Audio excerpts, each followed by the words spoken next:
और जो इंपॉर्टेंट मैं टॉपिक्स बताने वाला हूँ उसी में से सारा का सारा क्वेश्चंस एग्जाम में पूछे जाने वाले, सारी चीजें एनालिसिस करके ही मैं सब आपको इंपॉर्टेंट टॉपिक्स बता रहा हूँ। मोटिव यही रहेगा कि हमारा एटलीस्ट जो है 50% प्रिपरेशन हो जाए हर एक सब्जेक्ट की। बहुत कम टाइम रह गया, अगर कोई सिंसियरली नहीं पढ़ रहा है तो प्लीज अभी थोड़ा सा सिंसियर हो जाओ। अभी आप अच्छे से प्रिपेयर कर लोगे तो डेफिनेटली बोर्ड एग्जाम में अच्छे मार्क्स आ सकते हैं, बाद में आप रिग्रेट नहीं करोगे। स्पॉन्टिनिटी आपकी इसकी 4 कंडीशन है टेक्स्ट बुक में, उसको अच्छे से करके जो गिव्स एनर्जी। और न्यूमेरिकल्स के लिए मैं आपको अभी पीडीएफ प्रोवाइड कर रहा हूँ। So hi everyone, this is Sameer. 21 days challenge series का हमारा आज डे 4 होने वाला है। आज इस वीडियो में आप सभी स्टूडेंट्स को मैं डे 4 का टारगेट बताने वाला हूँ। डे 1 से लेके डे 3 तक हम लोग ने हर एक सब्जेक्ट्स के फिजिक्स, केमिस्ट्री, मैथमेटिक्स के हम लोग ने दो दो चैप्टर्स कंप्लीट कर लिए।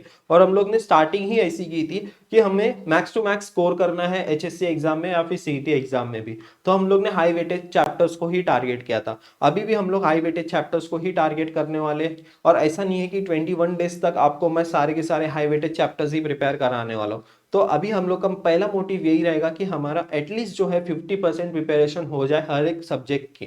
तो अभी इसलिए जो है थोड़ा सा स्टार्टिंग में आपका जोश भी, एक्साइटमेंट भी थोड़ी अच्छी होती है, ज्यादा होती है। तो इसलिए आपके एक्साइटमेंट को थोड़ा यूटिलाइज करके हम लोग जो है पहले हाई वेटेज चैप्टर्स को कंप्लीट कर लेंगे, ताकि आप भी बोर्ड एग्जाम में अच्छे मार्क्स स्कोर कर सको एंड आपकी प्रिपरेशन भी मोर देन 50% हो जाए।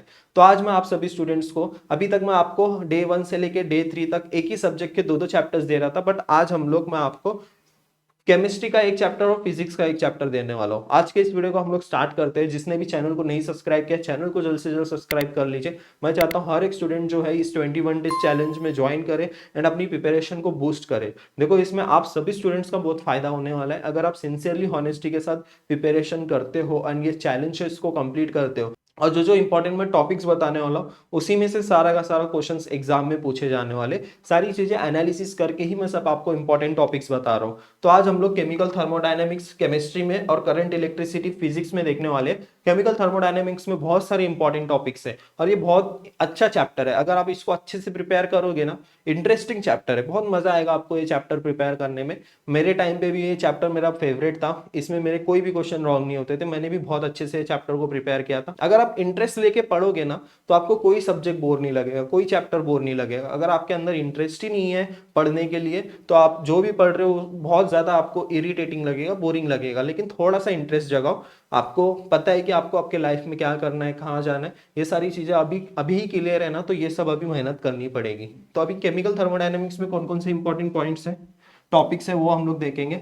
सारे के सारे पहले डेफिनेशंस को अच्छे से कर लो।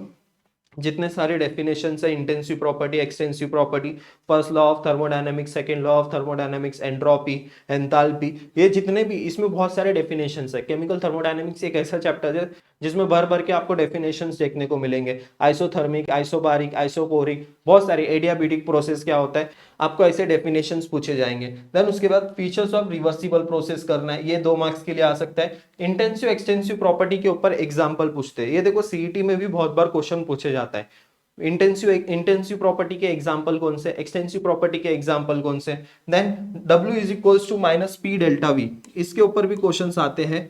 ये इसके ऊपर न्यूमेरिकल्स आपको मिलेंगे। इंटरनल एनर्जी के ऊपर आएगा कंसेप्ट ऑफ मैक्सिमम वर्क, ये बहुत इंपॉर्टेंट क्वेश्चन है, ठीक है। इसके ऊपर न्यूमेरिकल आएगा या तो आपको जो है डिराइव करने को आएगा। फर्स्ट लॉ ऑफ थर्मोडायनेमिक्स, ये भी one of the most important question है, तो इसको भी अच्छे से करके जाना है। नेक्स्ट अभी हम लोग देखते हैं isothermal, isochoric, adiabatic, isobaric process क्या होता है। एंथैल्पी का आपको अच्छे से करके जाना है। हेस लॉ, स्पॉन्टिनिटी, आपके इसकी 4 कंडीशंस है टेक्स्ट बुक में, उसको अच्छे से करके जाओ। गिब्स एनर्जी, और न्यूमेरिकल्स के लिए मैं आपको अभी पीडीएफ प्रोवाइड कर रहा हूँ, वो न्यूमेरिकल्स अच्छे से करके जाना है।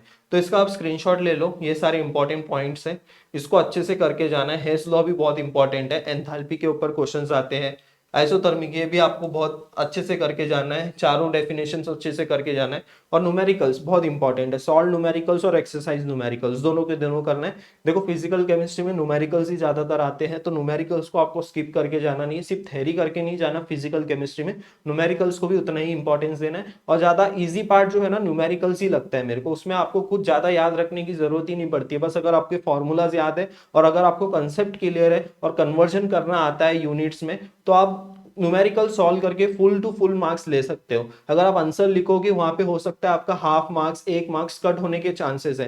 लेकिन अगर आपने राइट आंसर दे दिया, न्यूमेरिकल्स में राइट आंसर निकाल लिया, तो आपको फुल टू फुल मार्क्स भी मिल सकते हैं। तो न्यूमेरिकल्स ज्यादा से ज्यादा प्रैक्टिस करने का ट्राई करो, क्योंकि वो हाई स्कोरिंग है। तो न्यूमेरिकल्स में आपको फुल टू फुल मार्क्स मिलने के भी चांसेस है। देन करंट इलेक्ट्रिसिटी में आपको किरचॉफ लॉ के ऊपर क्वेश्चन आएगा। किरचॉफ लॉ अच्छे से करके जाओ, ठीक है। देन उसके बाद galvanometer using Kelvin's method, Kirchhoff second law, principle of potentiometer, voltmeter and potentiometer का डिफरेंस, शंट क्या होता है, और न्यूमेरिकल्स। तो ये सारे इंपॉर्टेंट है, इसका भी आप स्क्रीनशॉट ले लो।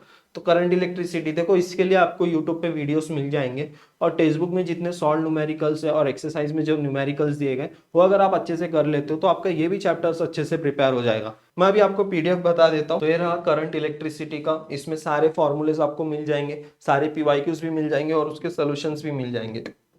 तो यहाँ पे देखो, यहाँ पे सब कुछ दिया गया, कब पेपर में पूछा गया 2022 का आया है, Kirchhoff's law of electrical network. तो यहाँ पे सारे क्वेश्चंस आपको मिल जाएंगे विद इट्स, इसके सॉल्यूशंस भी आपको मिल जाएंगे। तो galvanometer using kelvin, potentiometer, voltmeter, सब आपको यहाँ पे मिल जाएगा इस पीडीएफ में। इस पीडीएफ को पूरा का पूरा अच्छे से करके जाना है, और इसी तरह केमिकल थर्मोडायनेमिक्स का भी मैं आपको पीडीएफ प्रोवाइड करूंगा। तो आज हमारा डे 4 है, आई होप अभी आज का भी टारगेट अच्छे से कंप्लीट करोगे, एंड डे 21 तक इसी एक्साइटमेंट को हम लोग मेंटेन रखेंगे, एंड डे 21 तक हम अच्छे से प्रिपेयर करके बोर्ड एग्जाम में भी फोड़ के आएंगे। मुझे पता है कि बोर्ड एग्जाम को बहुत कम टाइम रह गया है, लेकिन फिर भी हमें हार नहीं मारना है, एंड तक लड़ना है, मतलब एंड तक लड़ना है, जितना बेस्ट हो सकता है मतलब उतना बेस्ट हमें दे के ही आना है।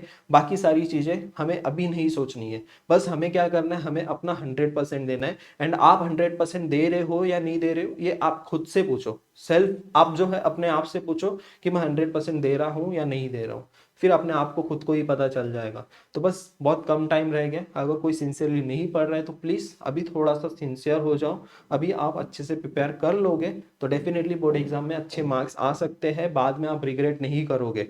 आप जब प्लेसमेंट लेने के लिए भी जाओगे इंजीनियरिंग में, तभी भी बोर्ड एग्जाम के जो परसेंटेज है वो बहुत ज़्यादा मैटर करते हैं। कोई कोई कॉलेजेस में जो जो एमएनसी कंपनीज होती है, जो हाई कंपनीज जो बहुत ज़्यादा पैकेज देती है, 50 lakhs 40 lakhs या फिर 20 अबो वाली जो भी कंपनीज आती है, वो उन सभी को 75% 65% अबो बोर्ड एग्जाम में उनको परसेंटेज चाहिए होते हैं, तब जाके वो एलिजिबिलिटी क्राइटेरिया फुलफिल करते हैं। तो बोर्ड एग्जाम को इतना हल्के में मत लेना, अच्छे से प्रिपरेशन करना, एंड आई होप आप सब लोग अच्छे से अपना टारगेट कंप्लीट कर रहे हो।